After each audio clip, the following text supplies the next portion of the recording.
Today, for spooky season, we are talking about my top 3 favorite scenes in this book right here. Yes, it is a book that I wrote, but I love it.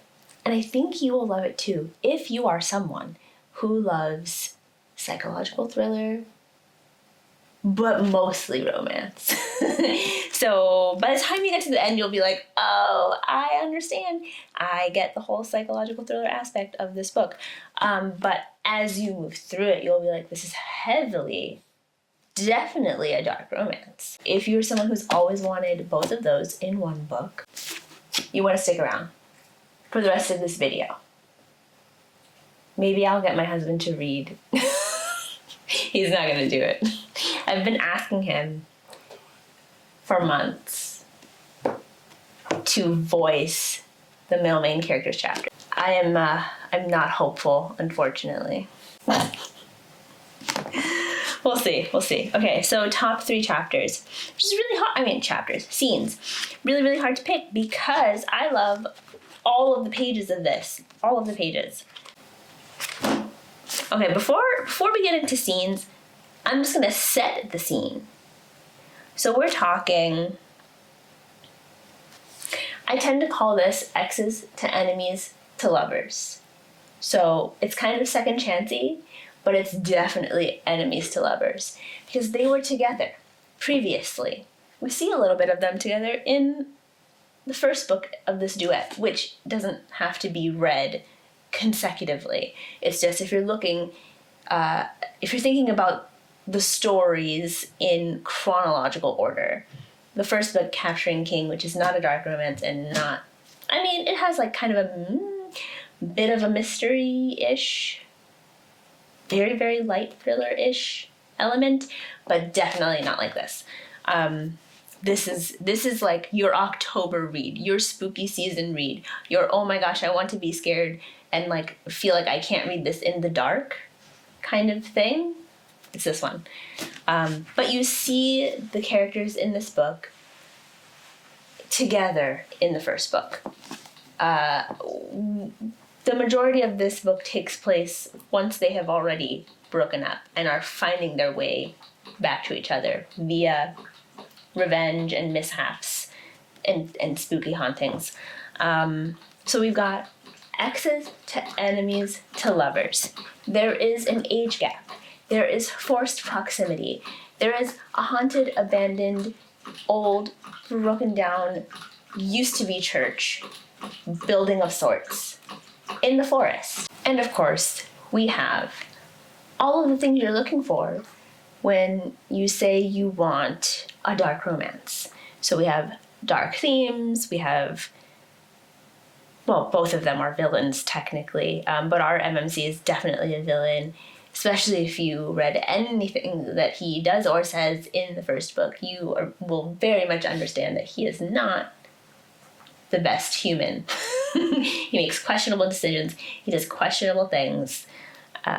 He says questionable, not even questionable, just very much the wrong thing to say at the wrong time.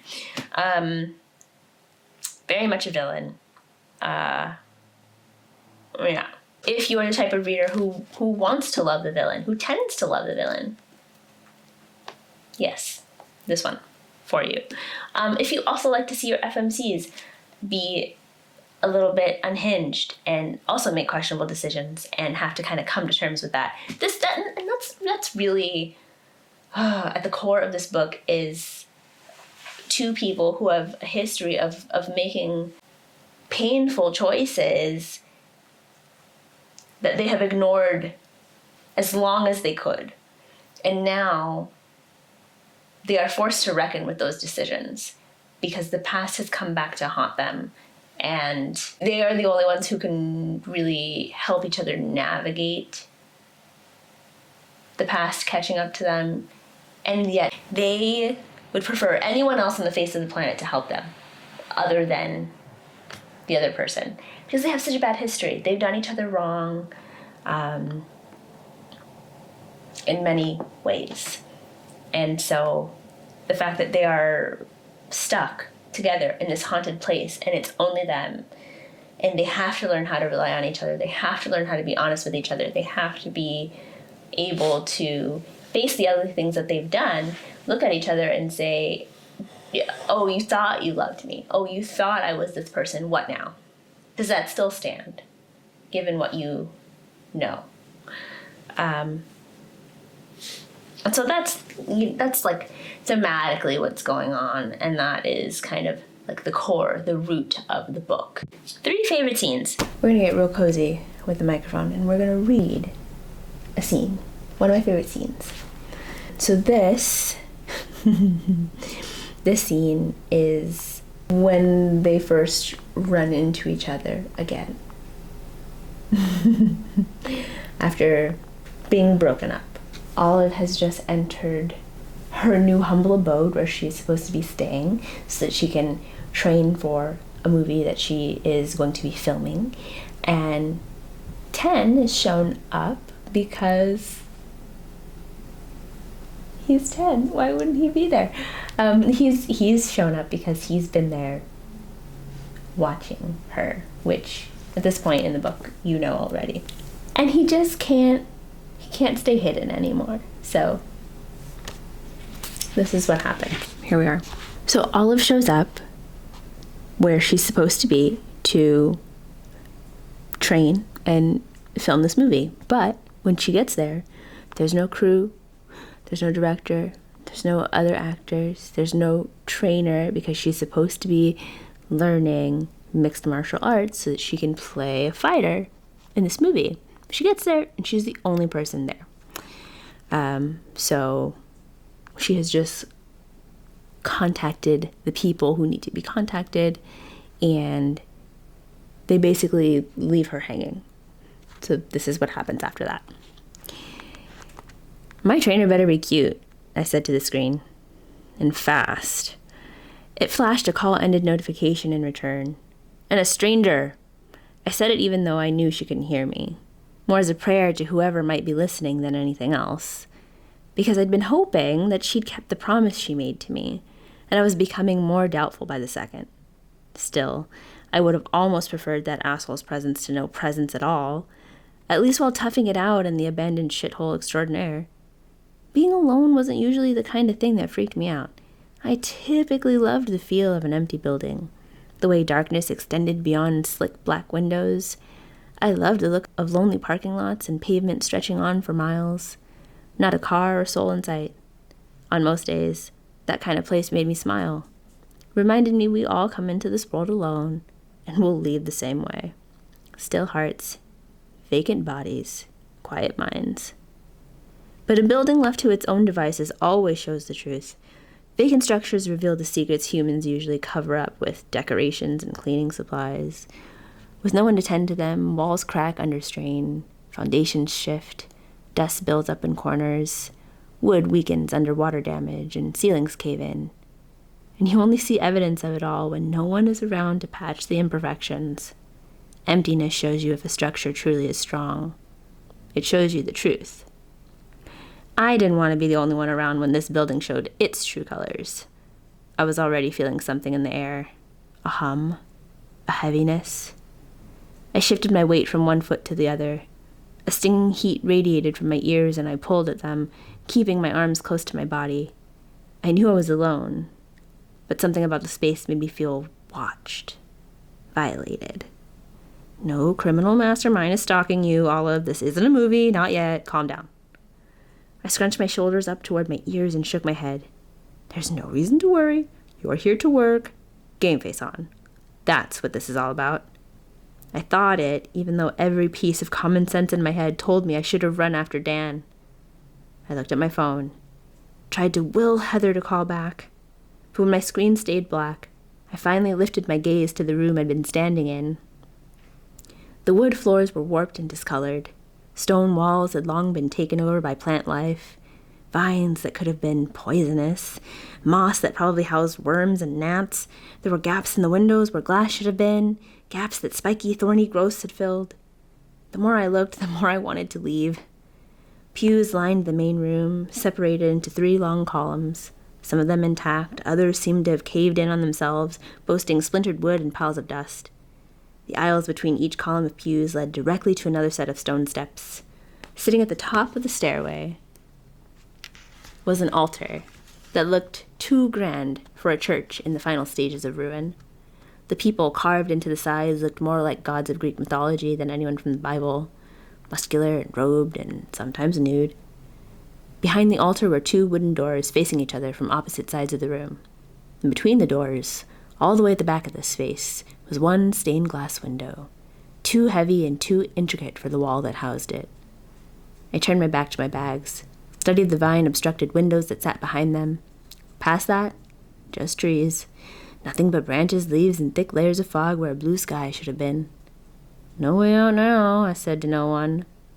I took careful steps toward my luggage and then sat on the top of the tallest one.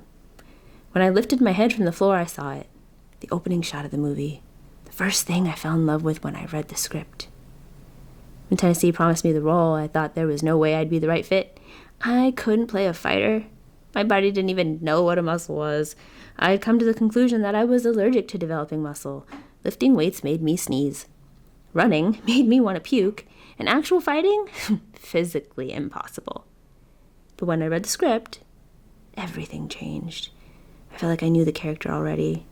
Like I lived in her shoes a million times before. I knew what it felt like to hold on to a seemingly impossible dream. I had sacrificed my home, my relationship with my parents, and my reputation to make sure I got the opportunities I deserved. And I had sacrificed it a million times more if it meant I had a shot at succeeding on the big screen. That's when I knew I was the best person for the role. Even if I knew nothing about fighting, I'd learn. A gentle light filtered through the windows. 10 glass-filled archways ran along each side of the church walls, casting a muted honey light on the floor. 12 dark rows and then a puff of illumination. Dust spiraled in the radiance and then disappeared. The last stream of light landed on the altar. Still standing in near-perfect condition, it demanded attention, daring you to look into the eyes of the people etched into the rock. I got up to take a closer look, but halfway to the altar, squeaks and groans from rusted antique hinges echoed through the space, hitting the arched ceiling. The buzz found its way into my chest. I should have locked that shit door. It could have been anyone. Dan coming back because he felt guilty for leaving me out on my own, a random camper lost and looking for help, a squatter hoping for relief from the elements, some crazy person, someone who'd been watching and waiting for me to put my guard down, waiting for me to be alone, wielding a knife just for fun. But the worries came too late. Whoever it was had already gotten inside, was already behind me. I recognized his smell before I saw his face. Like a walking fire pit, I'd always said. Like his skeleton was made of ash. I would have been happier with the squatter. "For fuck's sake," I said as I spun around to face him. Heather's one hell of a liar. I pulled my phone out of my pocket, pressed the most recent call in my history, and hit speaker. It rang over and over again. "Don't get comfortable because you're not staying. In fact, you can walk your ass out of the door, now." I pointed at him, hoping my finger might make him keep his distance. My words had no effect on him. Neither did my finger. He walked toward me like we didn't have a past. Like he hadn't promised me the world just before he demolished it. Like I had no reason to think he deserved starvation. Suffocation. Decapitation. Hell, someone could have thrown him inside of a volcano or a vat of acid. I would have clapped. I backed up, pissed that he had the balls to show up, and even more pissed that we were alone together.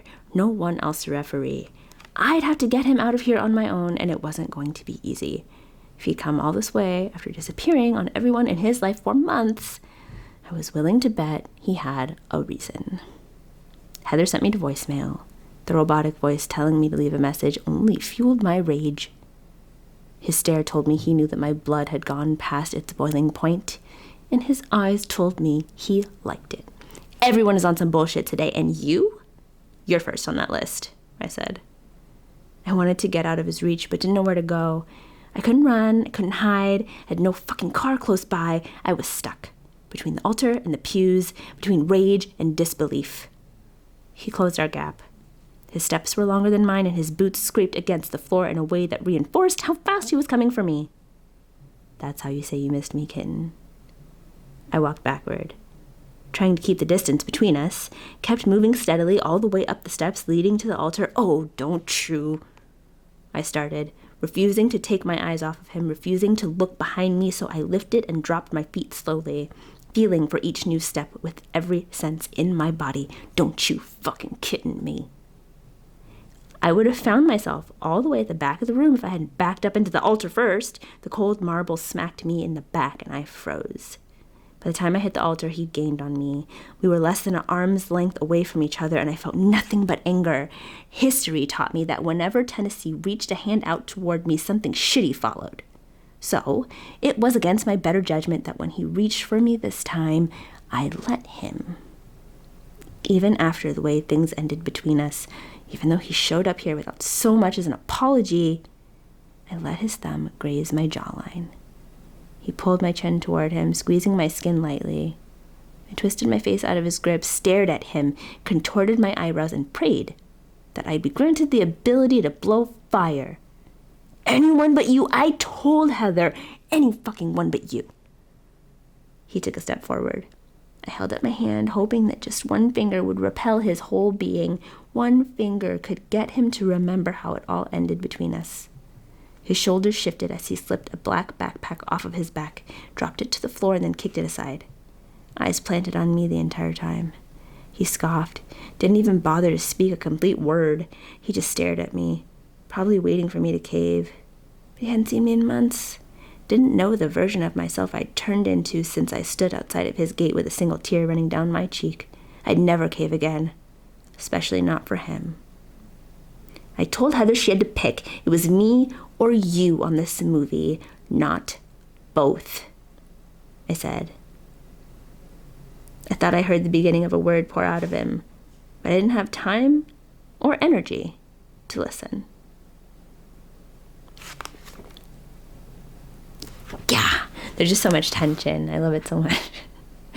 I love it so much because it's like there's so much unsaid between them, and neither one of them are willing to discuss it. And it's just these little moments, these little lines where so much comes through because that hate is like buried underneath all of the things that they can't say. I love them. Ooh, I just flipped to one randomly that I really like. In this scene, they've decided that they're both going to stay at least one night in this creepy, abandoned, potentially haunted church together. And that a game will decide who gets their way later on. But they are both going to spend one night there together. There are more details, but I will not go through all of them right now. It's just, it makes more sense when you read it.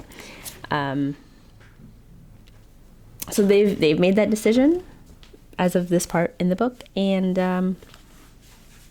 then this happens. I couldn't help but wonder if there was a reason we'd ended up here together. I'd done my best to keep him away, tried my hardest to do what I thought was best for me, and he showed up anyway. I didn't know if the reason was that I deserved his repentance, and I didn't know if it was that he really was the best person to train me. Maybe the truth was that if I wanted to nail this role, I actually needed him. It could have been a cruel combination of both. All I knew for sure was that his presence in that cold, abandoned church had absolutely nothing to do with love. I snuggled deeper into the scratchy wool blanket, pulling it just under my bottom lip, and thought I was exhausted enough to fall asleep immediately. Instead, thump. Something fell hard enough to rattle the floor, vibrate my mattress, and freak me the hell out. "Tennessee?" I called out for him. Waited. 1 second. 2 seconds. 3. No response.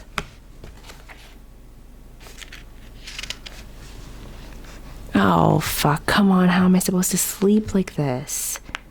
The room was still. No boots clunking around. No trees rustling outside the window. Only the light hum of mini fridges and the crinkle of fresh sheets against a plastic air mattress as I pulled my knees up to my chest. I laid in my bed, completely still, eyes so wide they stung, waiting for something to happen. Anything to happen. Was I overreacting? Possibly. But all I had within reach was the bear spray 10 left, and I wasn't sure that it would work on whatever was in the room with me. I felt like I was 8 years old again, when my little sister and I would squeeze together so tightly that our ribs were pretty much fused. We shared one twin bed because back then, sleeping in different bunks seemed like a dangerous proposition.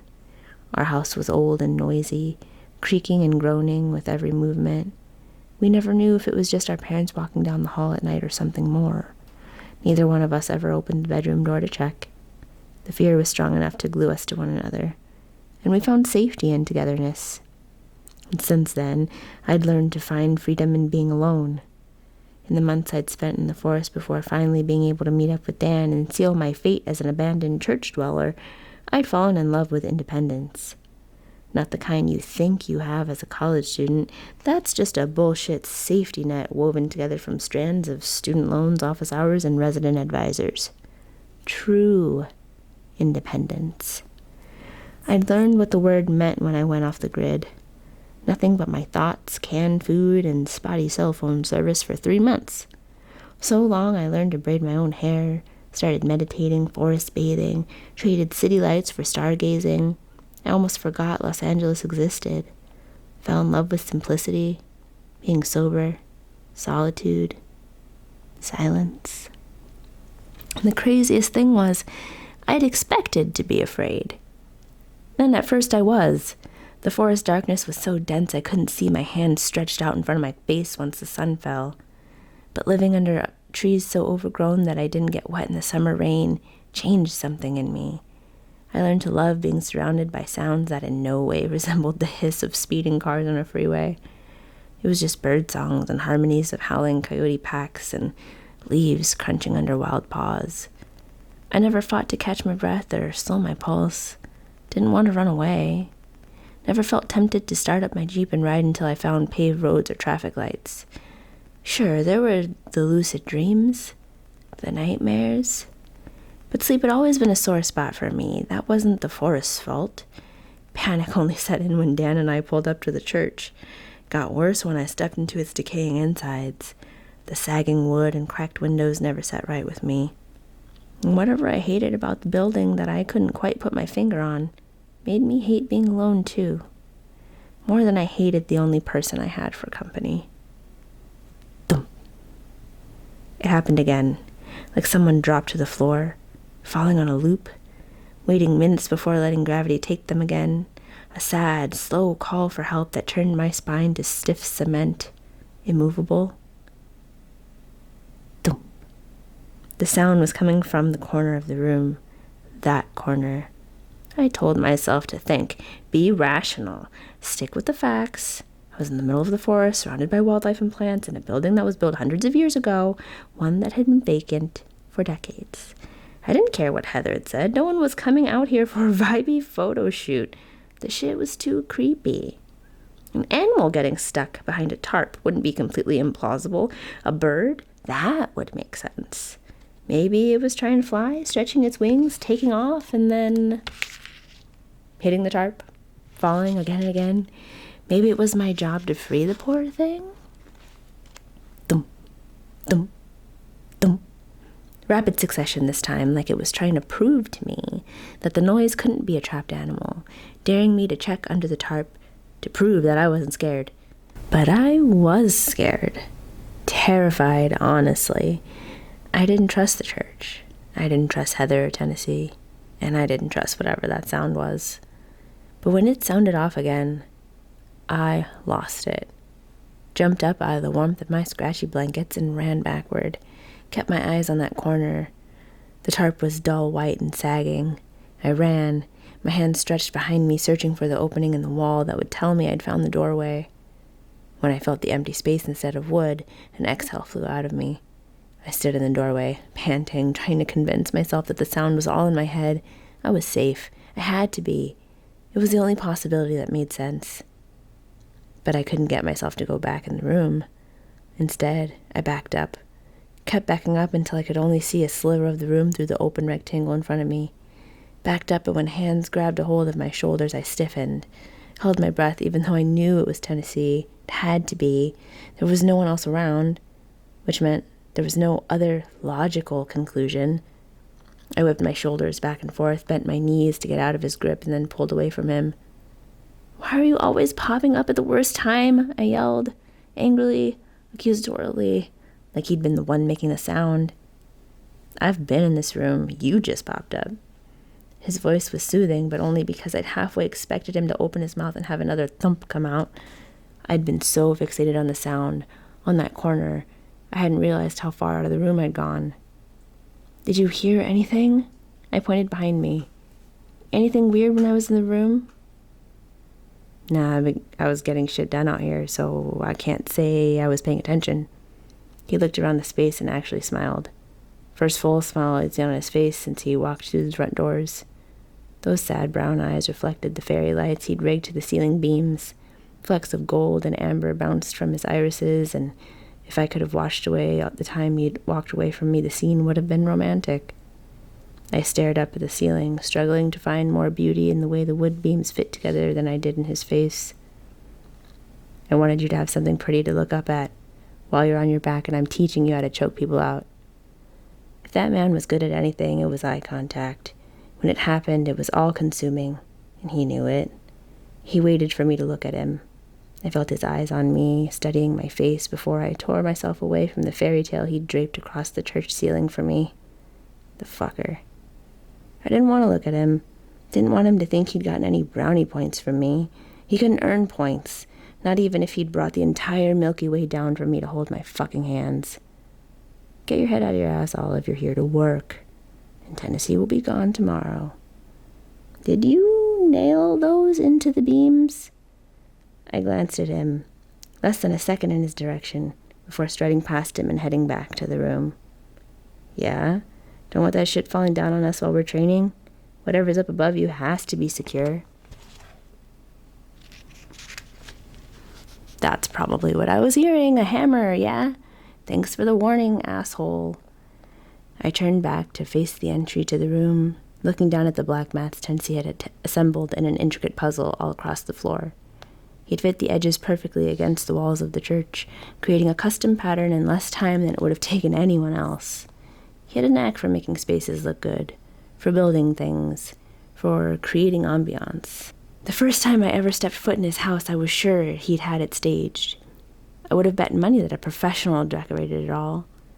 Whoever had picked the soft teal couches and the beige linen curtains and the gray swirled marble accent wall flaunting hints of olive green knew how to make walking into a minimal space feel like being wrapped in a warm towel after a long bubble bath. His sprawling domain was all archways, earth tones, and lush plants. He claimed he watered himself, not what I was expecting. Who designed and decorated this for you, and how much did it cost? I asked. We weren't officially together at the time, and I had no filter. Didn't feel the need for one. I asked him how much everything cost, anytime I felt like it. And he was never hesitant about answering. Over $200,000 to buy the car he used regularly, hundreds of thousands more in his trophy cars, $2.5 million for one house, $4 million for another house he was getting ready to sell so that he could split the profits with his ex-wife, $100,000 for one of his watches, $300,000 a year to keep his personal chef on staff 5 days a week and anytime he travels. I'd never heard those kinds of numbers spoken out loud with such ease. So when I asked him about the interior designer, I expected one of those numbers, one of those hires.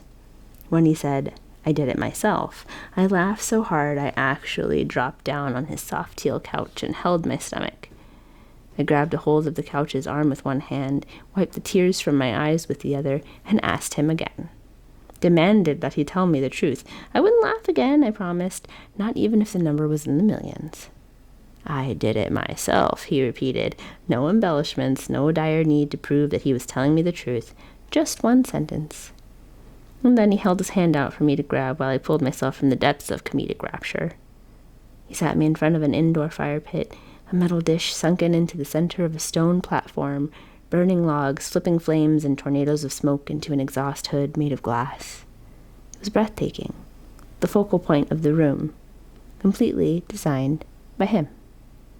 "You made this?" I asked. I dropped to my knees in front of the fire, placed my palms on the stone. tried to absorb the frigid minerals to my skin because not touching something that stunning had to be a crime. Like, with your hands? I did, he said. I knew that when I could afford to give myself a home, it would be one I really loved.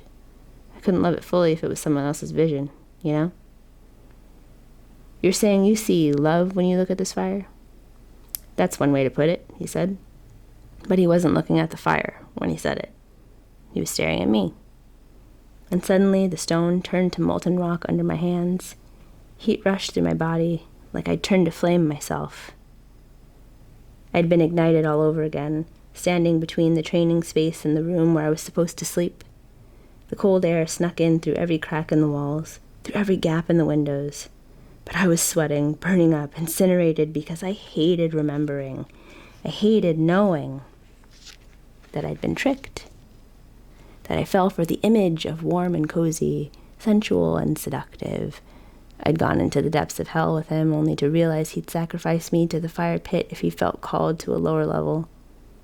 I stepped off of the mat and into the room, proud of myself for not telling him he'd done great work out there, but lingering on how to make him suffer for tricking me, for leaving me when I needed him, for telling me he loved me and then proving to me he had no idea what love meant, for showing up here and making me think I'd done something terribly wrong in a past life to have to endure his presence, for hanging fucking fairy lights like that would make a difference, for making me wish it made a difference. He hadn't followed me into the room. His boots were hardly audible, landing on top of soft, foamy cushion he'd filled the space with. I had time. I brought my duffel bag over to the side of my mattress, dug through the bag, trying to remember if this was where I saw his shirt. A plain white t-shirt with a pencil-thin black stripe running down the left side. Cutting his heart in half is what I used to say about it. I wore it whenever I stayed the night at his place. All those nights curled up in his shirt under a soft blanket, listening to music next to that damn fireplace. I always left his shirt there. I didn't want it to stop smelling like him. I wanted it to be permanently wrapped in his energy, his wild, unpredictable chaos of safety, knowing that it'd be as close as I'd ever get to wearing his skin. How I'd ended up with it after he did what he did is a mystery. I didn't remember taking it, never accidentally wore it home, but I spotted it when I'd been deciding what to bring with me to meet up with Dan. I'd left some things out in my Jeep on the other side of the forest. I'd told Dan I'd taken an Uber from the airport to the small town just outside of the forest limits, texted him the address of a diner where I'd be waiting for him. In reality, I'd parked my car deep in the woods and made the 10-mile trek to the diner on foot. I'd spent the day prior sorting through all of my belongings. Everything I owned was in that Jeep, picking what would be good for weeks of training and living in an old abandoned building. I know I saw his shirt. I just couldn't remember what I'd done with it. I sat on my fresh air mattress and dug, pulled out shirts and bras and sweats, threw them all over my new sheets, digging until I hit the bottom of the bag. The pencil-thin black line I'd been looking for stuck out from under the brand-new gi I'd brought for training. I took the gi out and placed it at the end of my mattress, hoping the visual reminder of my purpose for living in this run-down death trap would help me focus. Then I took my shirt off and passed the time by repacking my clothes. When that was done, I sat, staring out of the window, trying to make out shapes in the darkness, wondering what was out there in the trees, listening to the owls and the wolves howl together. Eventually, his boots against the wood drowned out the sounds of nature. That was my cue. I grabbed his shirt, waiting until his eyes were on me to slip it over my head. I stared at him the way he stared at me, all focus and desire and fury, like I could turn him to stone if I looked long enough. "Truth or dare?" I said. "We're supposed to train first. You can't just take your turn." "Pick one," I said, slowly lifting the corner of my shirt and pulling down the hem of my sweats. His eyes dropped, licked his lips like he was ravenous, starved, tortured, like he'd never tasted what was underneath my clothes. "Truth," he said. He placed one hand on either side of the door frame, leaning his body weight forward, trusting that the old walls would hold him up. "Tell me you didn't feel anything when you saw me put this shirt on," I said. I waited for him to speak, wondered what was taking him so long to make a sound. knowing that he should have felt nothing. Only an apathetic, insensitive asshole would have treated me the way he did. He tapped a balled-up fist against the rotting door frame, once, twice, snapped his lips together like he was holding his words hostage. "You've got to tell the truth," I reminded him. I felt everything. He walked over to my mattress, kneeled down, and lifted my chin. "You make me feel everything, and I can't fucking stand it." That scene. I wrote that. I didn't. Oh, I love that scene so much. Okay, so I know I said I would read 3, but they got kind of long, and on top of that, I'm thinking I want to kind of get my husband to do a guest appearance and read the last scene that I picked. So I'm cutting this video here. Look out for part 2 because it's coming, and it's gonna be good. I'm so excited. Anyway, if you have watched to the end of this video, thank you for hanging out. And if you are liking the scenes, get the whole book. Get the whole book, because that's just the tip of the iceberg with these two. They are unhinged, they're chaotic, and it's so good for spooky season. Thanks so much for rocking with me, and I'll catch you in the next video. Happy spooky season.